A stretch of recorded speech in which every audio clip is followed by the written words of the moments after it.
My name is David Metcalf. I'm the technical facilitator and host for this session. Welcome. We're looking forward to hearing from the academic team, and we also have the academic team member, because we have one academic with us today and a student, so a good series of questions there.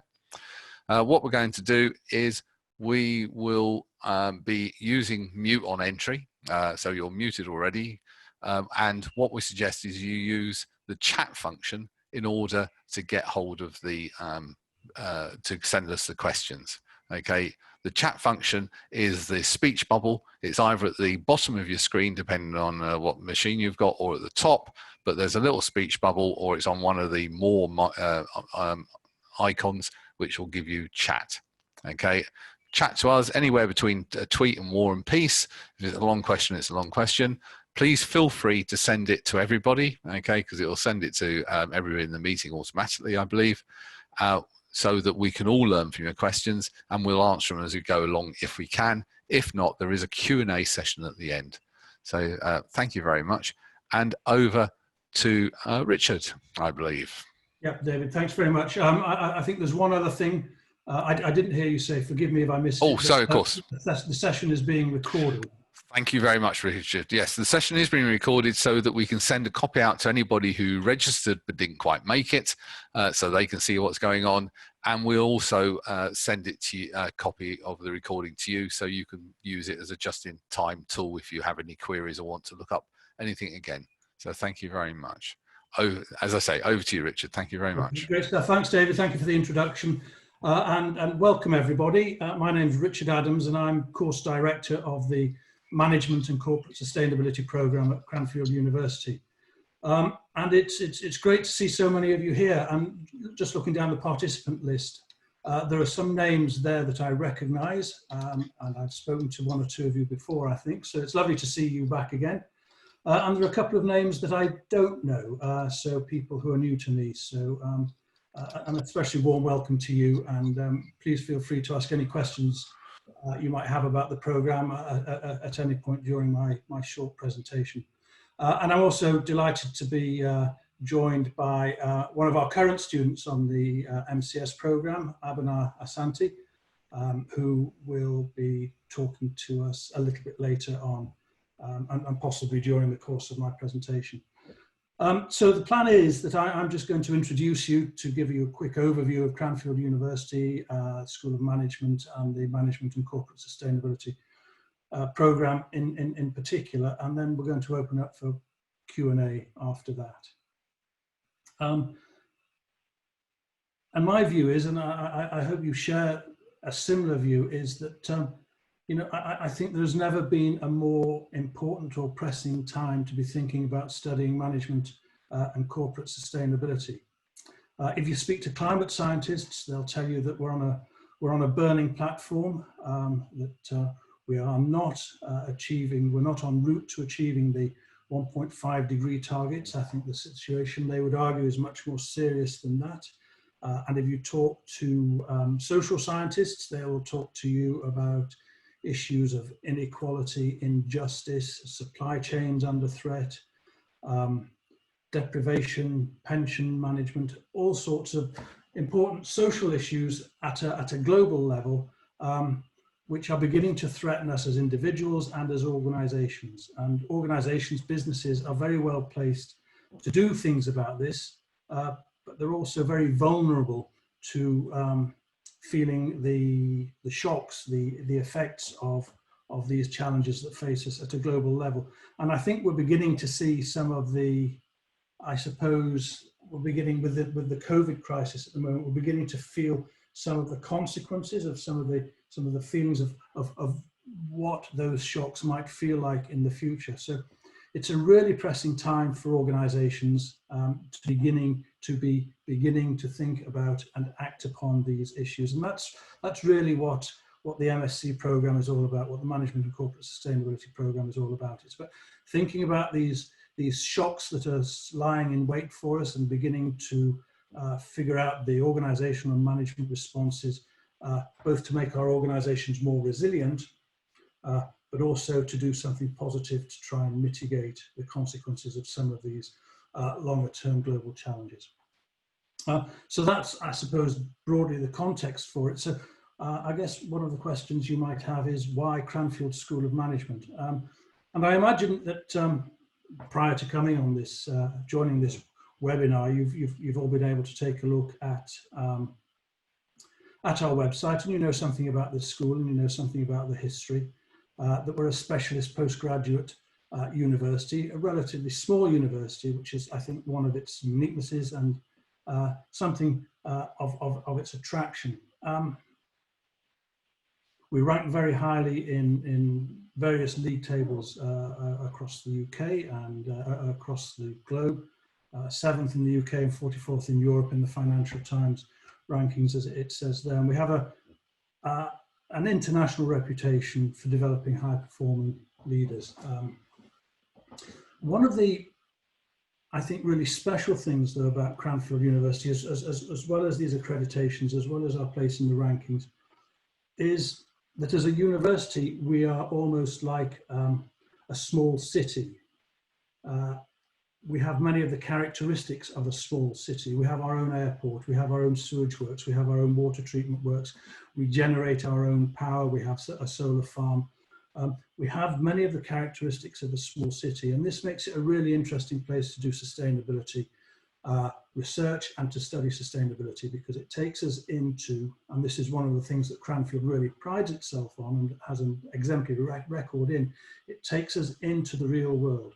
So one of the principal hallmarks of the University School of Management and the MSc in particular is our relationships with industry. We really connect with the real world. It's not simply about sitting in a lecture theatre, listening to lecturers drone on about things and just looking at the theory. We're very much connected, and I'll try and illustrate some of this as we go through my presentation. We are very much connected with the real world, with industry. We bring industry into the classroom, and we take our students out of the classroom into industry. We like them, as we say, I suppose, idiomatically in English, we like our students to get their hands dirty. David, could I have the next slide, please? So I've touched on some of these ideas already. Why choose management and corporate sustainability? To my mind, it's a big picture question. As I say, I think the world is standing on a burning platform in many respects at the moment. We don't take some of these sustainability issues seriously enough. There are all sorts of threats in the pipeline to the way we work, to the way we live our lives, to the future prosperity of economies across the world. And these are the questions that we try to begin to answer in the Management and Corporate Sustainability Programme. And we've got an exceptionally talented team at the university, both in the technical schools and the School of Management. And as I say, our job is to try and bring industry and the students close together, so the students are working on industry, real world problems. So one other point is, apart from the faculty and working with experts across the different fields in the technology and management schools, one of the other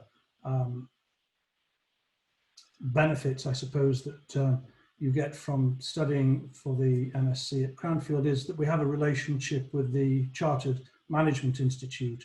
The programme is accredited by the Chartered Management Institute, and students benefit from that relationship at the end of the MSc by becoming accredited to that organisation as well, becoming accredited to the Chartered Management Institute. So David, could I have another slide, please?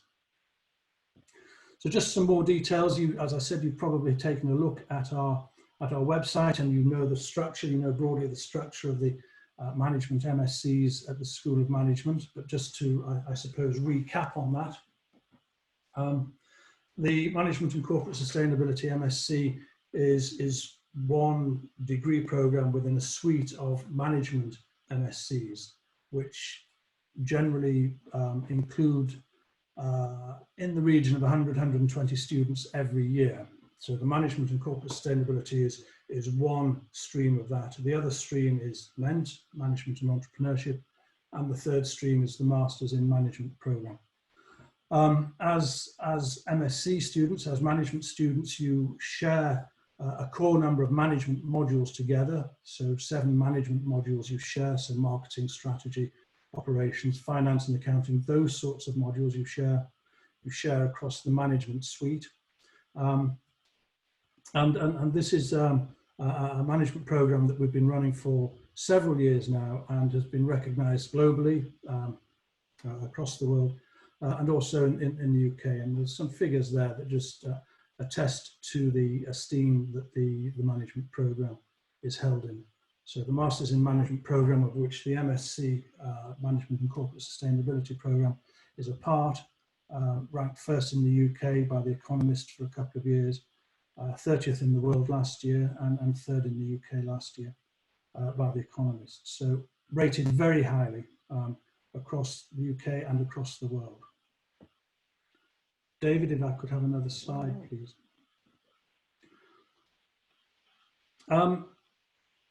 One of the things that we really like to do, as well as the core activities, so the Management and Masters program is made up of 13 compulsory modules, and I'll talk a little bit about those in a moment. But one of the things that we especially like to do in the program is develop a range of extracurricular activities.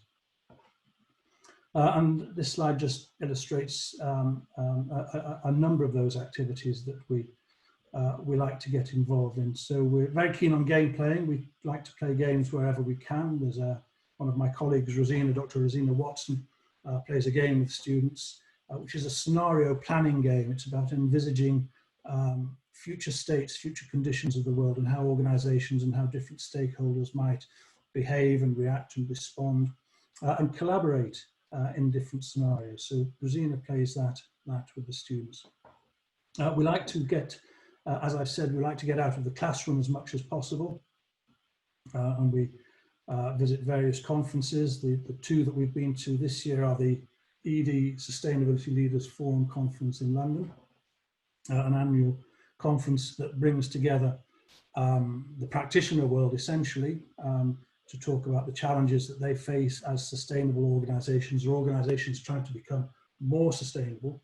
And it's a great opportunity for our students to network with people, to make contacts, to begin to understand a bit more in detail some of the challenges that organizations are facing at the sharp end of trying to be sustainable. And also to understand some of the solutions and the ideas that they're coming up with in order to address these challenges. Another conference that we went to this year, so ED we go to in February, and the Doing Good, Doing Well conference we visited in Barcelona earlier this year. And this is a conference on a similar theme, but it's organized by the student body at one of the business schools in Barcelona. And it just gives a slightly different perspective on the sustainability challenges as we encourage our students to mingle and network with some of tomorrow's future sustainability leaders. Abhinav, I just wonder if it's worth at this point you saying anything about maybe some of the extracurricular activities or the experience of going to the ED Leaders Forum or going to Barcelona? All right, sure, Richard. Hi, everyone. My name is Abhinav Asante, as they've already said. I am Ghanaian, so I came, here last year, October, for the CS course. With regards to ED and the Doing Good, Doing Well conference, ED gave me the opportunity to meet key industry players, as Richard already said, and with that one, it was good to get a perception from what's happening in the working world. So what professionals are doing on a day-to-day basis with regards to sustainability, the businesses out there that are solely geared towards sustainability. And with Doing Good, Doing Well, that gave us, first off, that was my first time going to Barcelona, so it was fun. Aside the conference, I got to see tourist places, I got to have fun as well as learn. And with that conference, it helped you to get how other students also see sustainability, what they plan on doing. And one thing that stood out for me during Doing Good, Doing Well was how other students who had finished ESA started businesses with regards to sustainability, one who had something to do with pipes. And it was fascinating to find out that they had taken what they had learned immediately from their MBAs and they had merged it with sustainability. Because what my new mantra or my new perception is that sustainability is in everything that we do. So it's not just the environment, it's social, it's economical. I mean, it's everywhere in your day-to-day activities, in your professional activities. So for me, it was good getting perspectives from people who are actually getting their hands dirty, quote unquote, and then from students who, like me, who are hoping to go into the professional world someday and make sure that our world is safer for generations to come. That's it, Richard. Yeah, thanks, Abhinav. Now, as you were saying that, I was just thinking about the range of extracurricular activities that we do try and encourage throughout the course of the year. And the other point on this particular slide is that we run a series of masterclasses and invite visiting speakers in as you might expect. So we've had masterclasses this year on circular economy, on life cycle analysis, and on one approach to measurement and reporting of social impact called the social return on investment. And these run continually throughout the year and are largely organised by faculty. But I think one point I would like to emphasise is that as well as faculty organising these extracurricular activities, we like to try and hand over the baton as much as possible to students. And as students on the Management and Corporate Sustainability Programme, you are invited to, you're welcome to, you're encouraged to come up with your own ideas for extracurricular activities, which we can support to some extent financially if they need support. So students might invite a speaker in, or arrange a mini conference, or arrange a hackathon, or decide that they would like to visit a particular sort of technology. So we really encourage that sort of activity from our students. And in fact, we've got one coming up, a student-led activity coming up later this month, which is a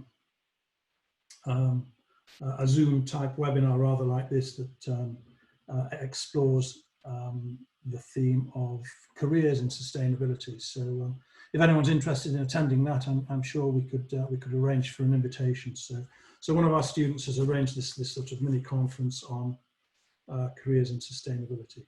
So lots of extracurricular stuff as well as the core stuff that goes on in the classroom day to day. So David, can I have another slide, please?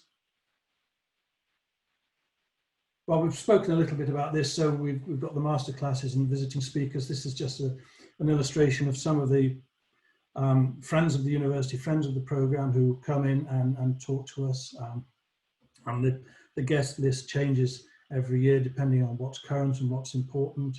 But we've had people from the big consulting firms, from Unilever. John Elkington is possibly a name that some of you will know if you've begun to do your reading around this topic. John Elkington is a visiting professor on the program, and we engage with him quite a lot.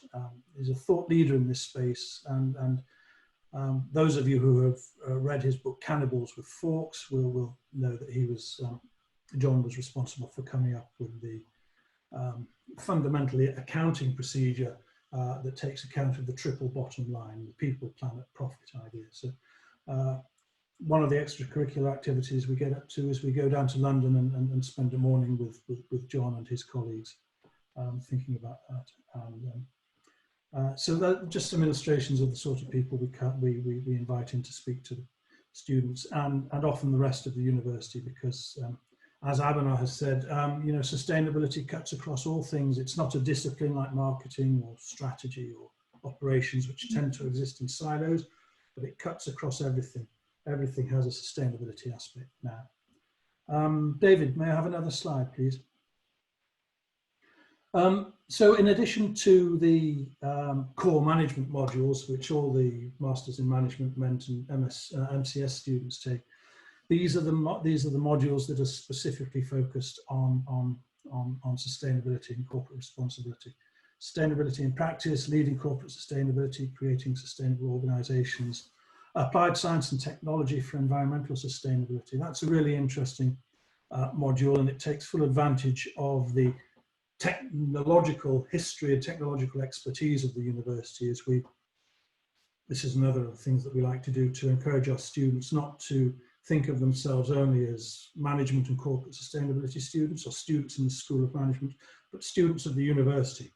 And there is a lot of activity happening across the university, especially in some of the technical schools and the technological schools, where faculty and students are working hard on new technologies that address some of the more pressing sustainability challenges. So we like to introduce students into that world as much as we can. And the social entrepreneurship module, which is an increasingly important topic in today's world, as organizations recognize that, if only for reasons of what we call license to operate or organizational legitimacy, increasingly need to take account of social and environmental challenges and respond to those. And you'll see in a couple of these modules, we make the point of bringing industry into the classroom to set assignments, to set assessments for our students. And then this is the stage that Abinai is at the moment. We've just about finished, in the course of our academic year, we've just about finished, I suppose, the taught element, and we're moving into the thesis stage of the program, where students have the liberty and the luxury to work intensively on a particular topic of their choice in a one-to-one relationship with a supervisor. So Abner, is there anything you'd like to say about the modules or your early experience of the thesis? So I'll start with the modules. What I'd like to say is Cranfield really tries to make our course very practical. So then with two of our modules, that's social entrepreneurship and creating sustainable organizations and sustainability in practice, we actually got to work on real life situations with a company called startup called Hilo, and then an NGO, a social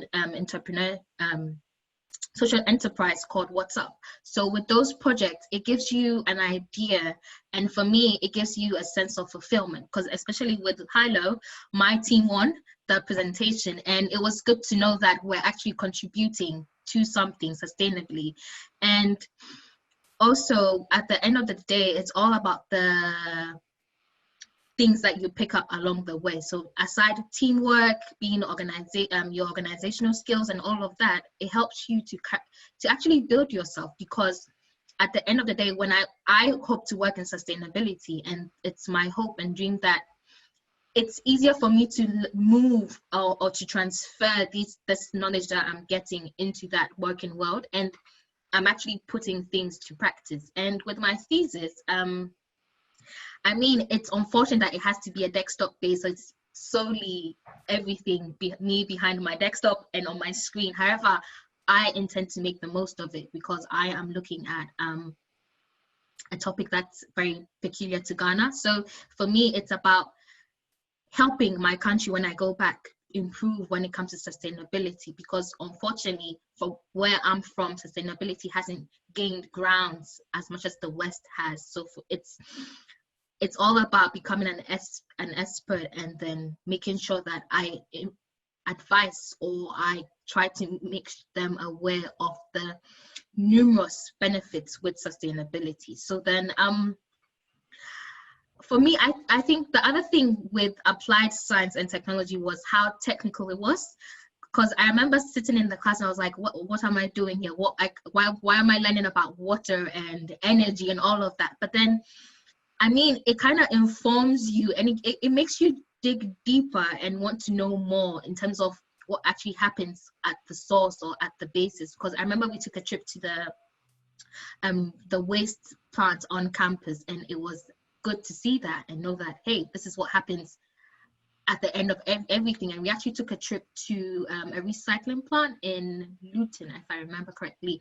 So it was good to see how, I mean, all the different forms of waste are recycled and reused, because it's all about a circular economy, as Richard already said, and that's what sustainability is all about: reuse, recycle, reduce.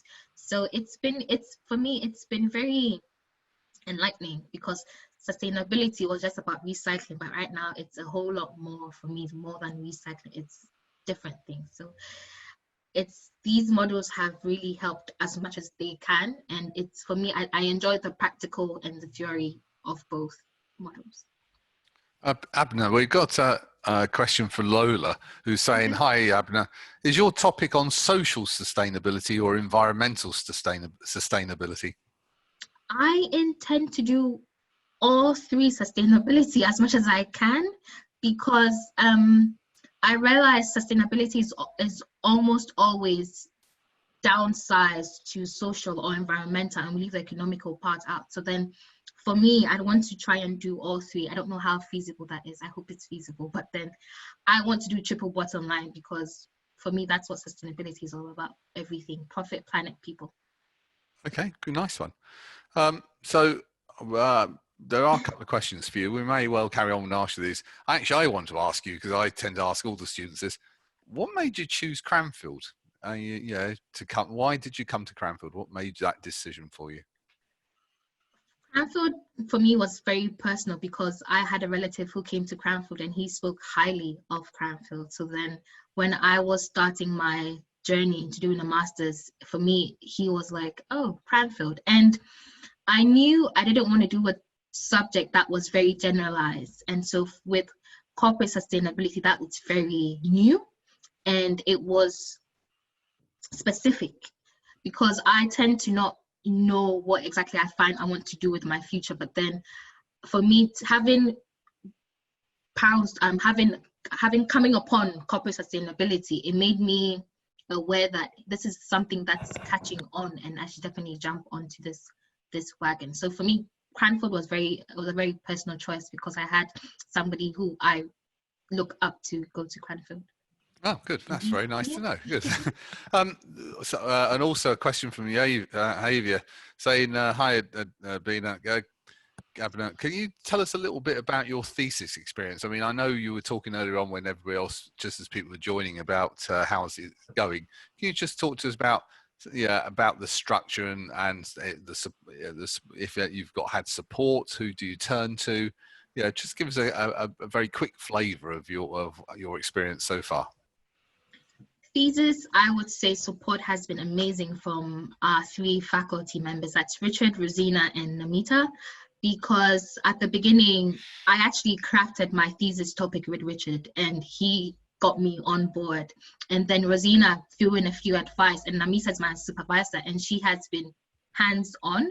So with the support, I would say it's been great, because as Richard, unfortunately, because we have to be indoors to do everything, it gets lonely at times. But then knowing that I can pop Richard or Rosina or Namita an email and then I'll get a response. It may take a while sometimes because they're busy, but then I still do get a response all the time.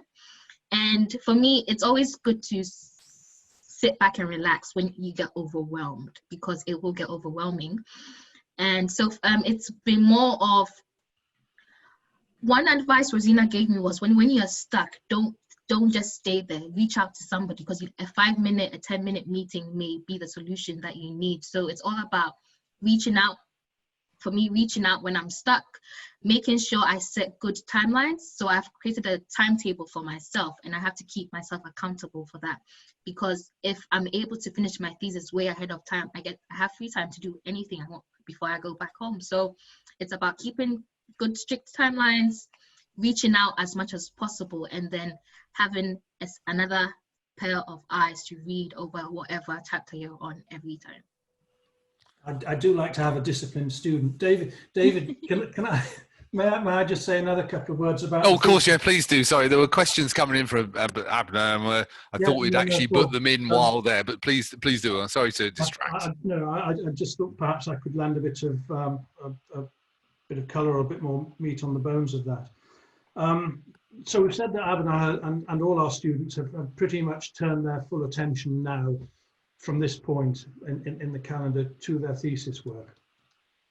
In reality, I like to encourage students from day one. I don't know if Abner can remember back to day one, but from day one, I like to encourage students at least to have a little portion of their mind attuned to what their thesis topic might be. because through the whole of the course of the program, you are going to be confronted with ideas, new ideas, challenged by different concepts, prompted to be thinking in different ways, any of which might trigger an idea for a thesis. So the point is, I don't want our students to get to June and then think, oh, what's my thesis going to be about? I like to encourage students to be thinking about what their thesis might be from day one. Now, clearly from day one, it's not going to preoccupy you, but gradually over time, your thoughts are going to develop. And from around about term 2, so from January onwards, we begin deliberately to look to feed ideas into the student community, possible research topics for their theses. As academics, we have our own research interests. So if students are interested, we present our research interests to the students.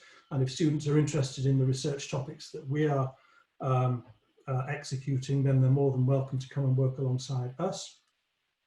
Students may come in with their own ideas, with their own specific ideas about what their thesis might be, and we're more than happy to support them in beginning to develop that idea.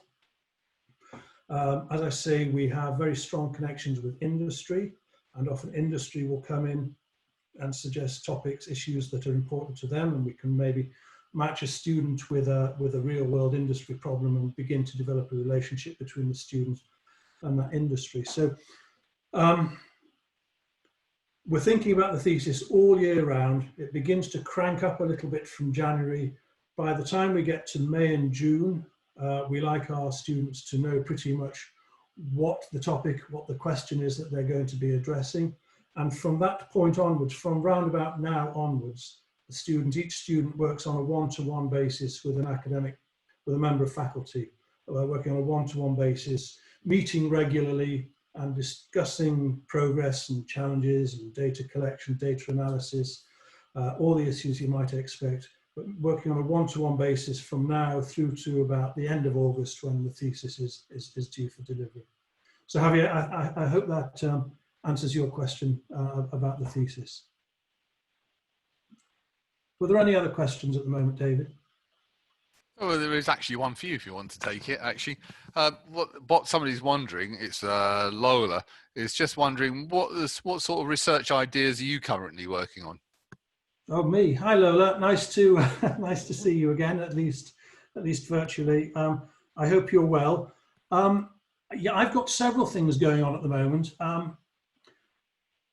One of my particular interests in respect of the modules here is in social entrepreneurship, and I have a particular interest in impact measurement. And one of the projects I'm working on at the moment, well, a couple of projects in this space, but one that's really quite taxing in a way is about the extent. Let me go back a step. Social entrepreneurs, social enterprises are a relatively new phenomenon in some respects, that they haven't been widely recognized as a separate organizational phenomenon. But they're beginning to develop a momentum all of their own. And as they do that, they're attracting finance, capital, revenue from a range of different sources in order to prime them and keep them going. Now, these different sources of revenue, these different sources of financing for social entrepreneurs typically will ask for some sort of reporting back from the social entrepreneurs on the effect, the social impact that the money, the funds that they have been gifted or granted or awarded is having some sort of impact. What is the social impact of the activity that they're having? Now, that's quite understandable, but one of the things that we are finding about this requirement to report back to stakeholders, if you like, financial stakeholders and funders, is that process of measuring impact can often get in the way of delivering impact. So the social entrepreneur may have a rather beautiful design for delivering impact around, for example, preventing recidivism amongst ex-offenders, and may be supported in order to deliver on that objective, but finds that the process of measuring the impact of their activity gets in the way of delivering that activity. So one of the research projects I'm working on at the moment is to try and understand what it is about the process of monitoring and reporting that gets in the way of delivery. So that's one project I'm working on. We're working on a sort of just-in-time project at the moment as well, Lola, which relates slightly less to sustainability, more to the world of entrepreneurship and innovation. But this is about how organizations are responding to the COVID crisis, and in particular, how they're responding in terms of maintaining the ordinary day-to-day functions that they need to survive. So, for example, in a manufacturing firm, this might be about their research and development practices. These things need to continue, although there's a lot of firefighting going on in organizations just to try and survive and try and maintain themselves, try and sustain themselves. The day-to-day practices as well still need to go on. So in times of crisis like COVID, how do organizations continue to run the day-to-day operations?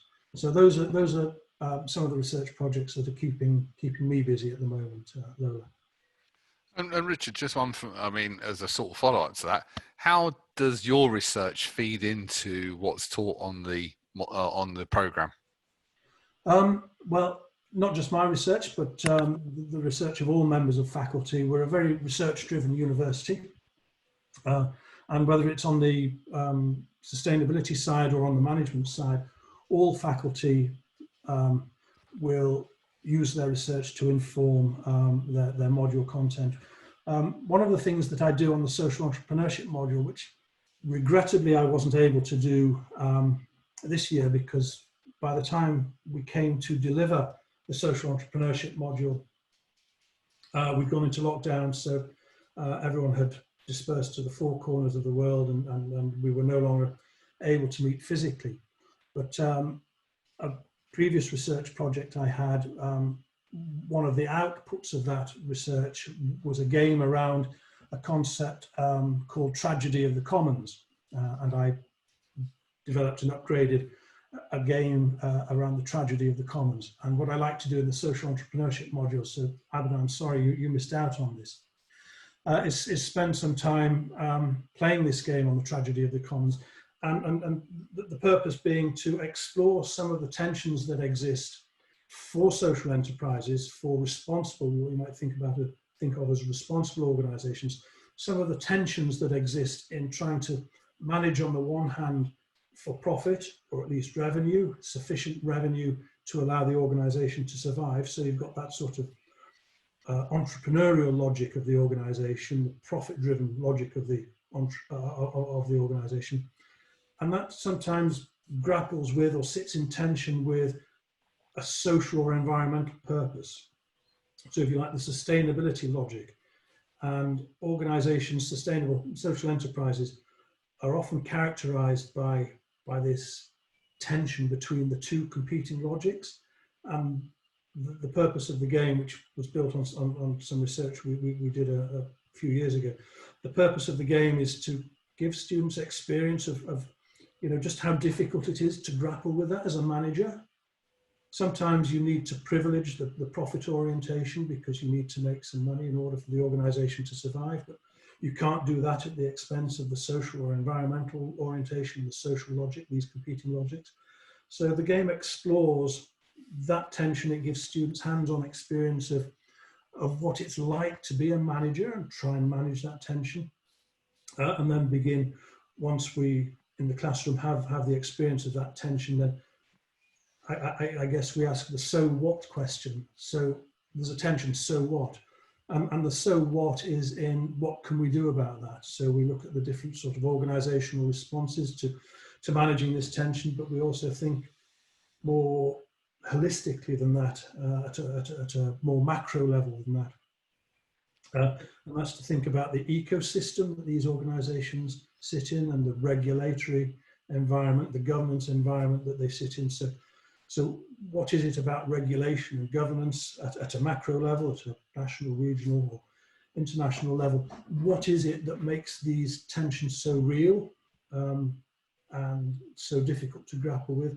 And what sorts of responses or changes in the regulation or the governance at these levels might we lobby for or try and get enacted in order to make it less challenging for an organisation to satisfy these sometimes awkwardly juxtaposed organisational logics. Okay, Richard, thank you. I mean, Lola says, thank you, Richard. Research areas are fascinating, and also her core, her core area of interest. Very exciting. See you in September, which is very good.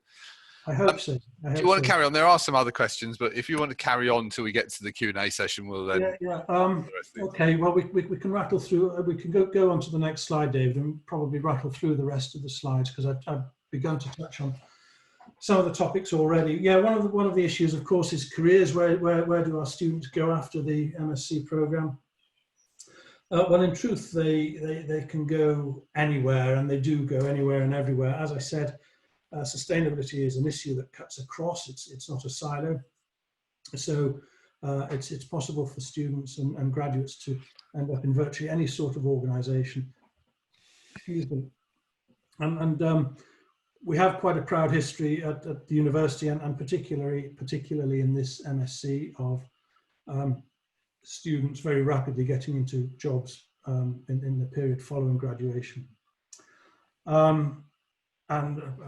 The slide tells us that we're ranked second in the UK for graduate employment. So we have a good record there, and employers are keen to employ our graduates.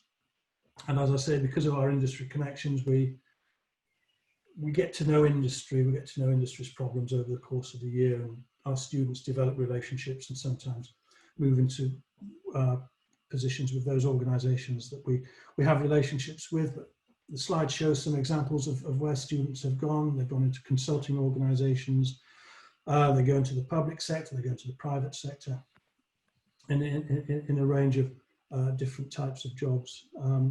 So we've got a proud history there of employment post qualification. Thanks, David. We've said a word or two about learning, particularly in respect of the thesis. And there's probably just another couple of things I should say about the sort of support there is at the university for the learning. I guess the points I make probably reflect the postgraduate nature of the university and the relatively small size of the student population. So one of the things that we have is a very good student-faculty ratio. It's I think about 8 to 1, 7 to 1 at the moment, something like that. 7 or 8 students to every 1 member of faculty, which gives us the opportunity to get to know our students very well and have individual relationships with those students. And I hope, I mean, I won't ask you to comment unless you want to, Abhinav, on that, but a nod of the head would you know, I hope you've been able to find that you are able to have good and accessible relationships with members of faculty. You know, one of the things that, and because we're not, we don't have undergraduates at the university, one of the other things that we're able to do as members of faculty, I suppose, is to have an open door policy. A lot of academics in universities that take undergraduates have what they call office hours, which are publicised and published to students. I will be in the office between 12 o'clock and 2 o'clock. So if you want to come and see me, come and see me then. Very few of our academics, I don't know any of my colleagues who run office hours. My door and my colleagues' doors are always open to students. If they're passing, they have an issue, they're always welcome to pop in and have a coffee or a chat, or talk about whatever it is that's concerning them, whether it's relating to the topic or the program or other perhaps personal issues. But there are facilities on campus and student support programs where students can go and talk to other people if there are issues that are affecting them or that they don't want to talk about with their academic supervisors. And one of the other things that we do, which really builds these relationships between students and faculty, is run things called learning teams. And that's where we split the program students into groups of 4 or 5, where they tend to do their joint project work together and meet with faculty and often PhD students as well on a regular basis. It just gives them another contact point with, I suppose, the institution that is the university, that's the School of Management. Meeting with PhD students is also, I think, valuable both for the PhD student and the master's students. PhD students are doing some very interesting work at the cutting edge of sustainability, and in the sustainability group at the moment we have 8 PhD students looking at things from, I suppose, on the one hand, monetizing the circular economy. So what are the entrepreneurial opportunities in the circular economy, particularly looking at the biological cycle. And I suppose at the other end, at the more qualitative end of that spectrum, is we have a student who's looking at the role of storytelling in organizations as a mechanism to help transform the organization into a sustainable business, and everything in between. And we encourage as much interaction between PhD students as master's students as is possible. The slide illustrates, I suppose, a number of the sorts of things that you would expect to find at any university. So the individual tutor, we've got a very, very good library, both for the university and rather unusually also for the School of Management, the Management Information Resource Centre, which we call MERC, staffed by excellent and very friendly librarians who are able, and maybe Abhina's beginning to find out just how helpful they can be, because one of the things that sits at the front end of a thesis is a literature review, and we encourage all students to engage with the academic literature and think about what has been said about their topic in previous research. And MERC and the library, I think, are invaluable sources for that process. I think they're great. MERC is fabulous. I really value MERC. David, next slide, please. And of course, a career development service. I won't dwell on that. I've said something already about careers, and that we pride ourselves on how soon our students get into employment afterwards. But we have a career service that works and provides a range of services and support to students thinking about where they might go next. Yeah, that's probably all I need to say about the careers development, David. So the next slide, please.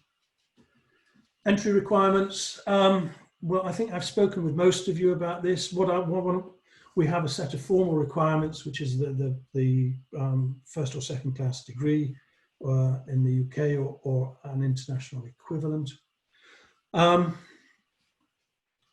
We have students on the programme, and have had, and I hope we will have in the future, students on the programme who don't have first degrees. That's not necessarily a problem, because we will look very carefully at prior experience. And what we're really interested in is someone who is, 1, interested and committed, and 2, can make a contribution. Because I think in the next slide, if we go to the next slide, David, we can talk a little bit more about this.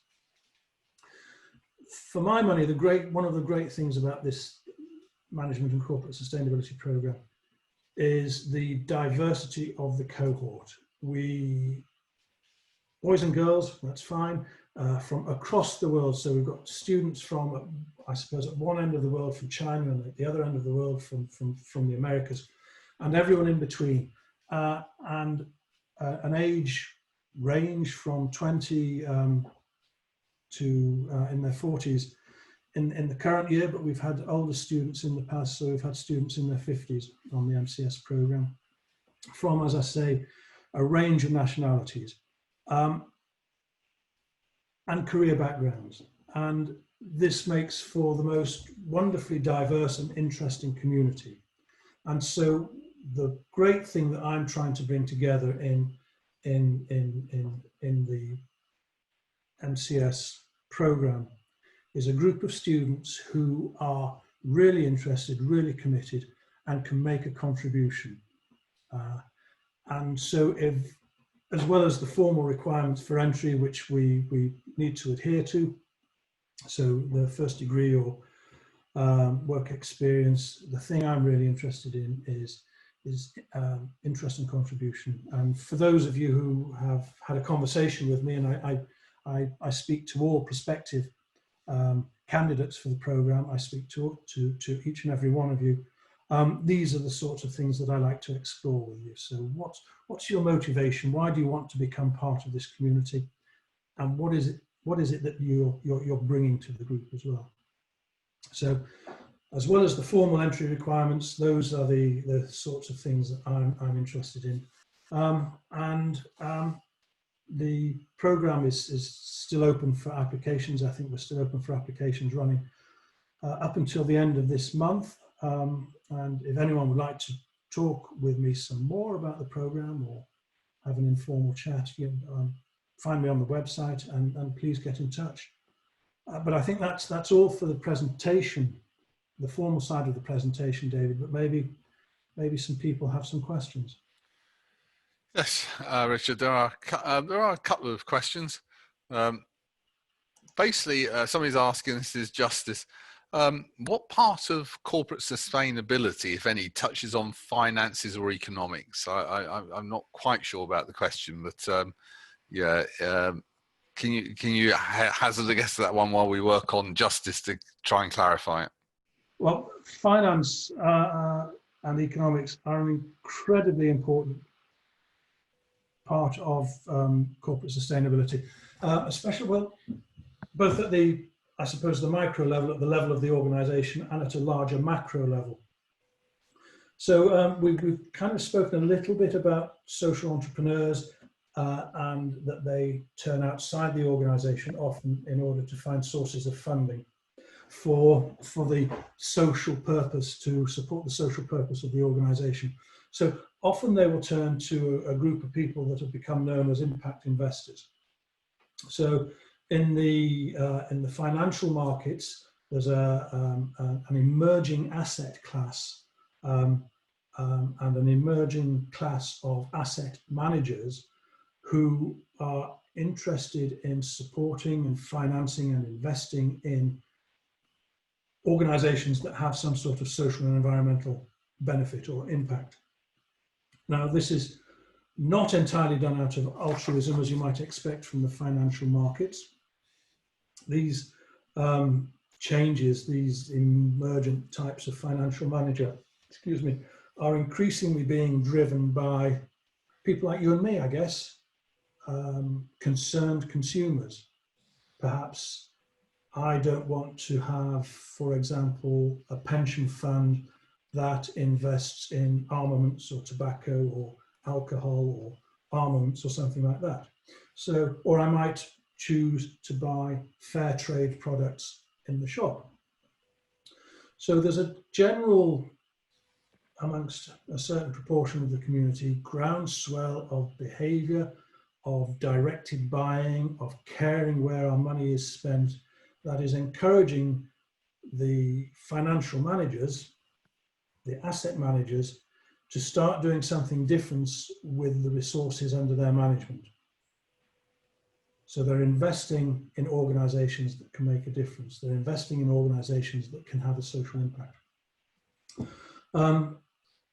Another area where I suppose corporate responsibility, corporate sustainability and finance meet is in the world of what has become known as stranded assets. So I guess kind of thinking again about our pension funds in the UK. So David and me, we may have pension funds that are largely invested in the UK FTSE 100, the Financial Times Stock Exchange 100, which is dominated by what you might think of as carbon heavy industries. So oil and gas and coal and manufacturing, all of which are heavy producers, generators of carbon. Now, increasingly regulation is coming in that is managing and mitigating and moderating and penalizing organizations that are heavy producers of carbon dioxide. But we've got all our pension funds invested in these organizations. So gradually, one of the things that our pension fund managers are looking to do is extract themselves from these into other sorts of pension fund, which are not, and that will leave, and this is where the expression stranded asset comes from, that will leave these carbon producing organizations rather stranded. So finance and corporate sustainability touch on each other really in quite intimate ways. They are extremely tightly connected, and gazing into my crystal ball, I don't see them becoming any less connected. I see them becoming more connected into the future. So impact investment, pension management, the whole green finance, the greening of the economy in a post-COVID world. In the UK, at least at the moment, as at a macro level, we begin to talk about, well, what does the economy look like after COVID? Well, one of the areas that the government is looking at supporting is this transition to a green economy. So finance and the green economy are going to become very tightly connected in the future as we come to get released from the COVID pandemic. Okay, well, Richard, we're just in the sort of closing minutes. We've got time for one short answer, one short answer to perhaps quite a complex question. I'd like to know if there's any news about how the MSc is going to be taught next year. I received an email saying that modules are going to be taught online. Okay, the plan at a university level is, where possible, we will be teaching face-to-face, subject to all the regulations about social distancing and hygiene and other factors like that. So to the extent that that is possible, we will be going face-to-face with all our lectures. And that's the same plan for corporate sustainability. Fortunately, we tend to be a smallish class, so we don't have to break up into different groups and exist in different lecture theatres. But as far as is possible, and this is the plan at the moment, we will be meeting face-to-face in September, October. But there is, oh, thank you, David, you put the slide up. There is a website link that keeps you up to date with the university's latest thinking and latest policies on COVID. But as things stand at the moment, we are planning for opening as usual for business later in September, October. Okay, Richard, thank you very much. So guys, thank you very much for coming. Basically, what we're going to say is that if you have any questions which weren't answered, or we've answered a question and made you think of some more answers, more questions rather, from our answer, then please do contact studysom@cranfield.ac.uk with your questions. That's the admissions team. And your questions, there are two questions. There's one about the CMI professional management qualification, and also about how the proportion of exams versus coursework per module. If you want to know about those, please contact the admissions team. They will they will pass emails on to the appropriate person, whether it's careers or Richard, which is for the module, academic module, or they'll answer it if it's about admissions. Okay, so please do that. So as I say, studysom@cranfield.ac.uk. Then we have, there is a web presence, www.cranfield.ac.uk. SOM, I'm not even going to try and pronounce that, but it's basically MSc, whatever it is, management and corporate sustainability. Thank you. I'd almost forgotten what it was called. There are student blogs and academic blogs at blogs@cranfield.ac.uk, and follow us on Twitter and all the normal places, Facebook. And yeah, that's just look for Cranfield School of Management and you'll be there. So David, can I just yes, of course, I was just going to say anything you'd like to say at the end. No, all I would say is I think I've spoken to many of you already, and I hope you still have my contact details. And I see from the chat list, the chat box, that there are some questions we haven't been able to get around to answering. So I apologize for that, but if you do have any questions that you want to direct straight to me, you have my contact details, please get in touch. For those of you who don't have my contact details, I can be found on the Cranfield website. And if you want, if you have questions about the student life side of life, then Abner, I'm sure will be happy to answer any questions if you send them through to the admissions team. That's no problem. Definitely, yeah. Thank you very much, Abner, and it's been a pleasure to hear about your experiences at Cranfield. So, guys, thank you very much for attending. Thank you to the academic team. Okay, it's been quite a fascinating discussion. It's not this is the first corporate sustainability one I've actually taken, so it's actually quite interesting to hear what they've been up to. So wherever you are in your day, wherever you are in the world, thank you very much for attending. We hope you keep safe, and we hope to look forward to seeing you at Cranfield at some point in the future, either online or live, which would be even nicer. So thank you very much, guys. Thank you, everybody. Take care, and we'll see you around. Thank you, everybody. Thank you very much. Bye-bye.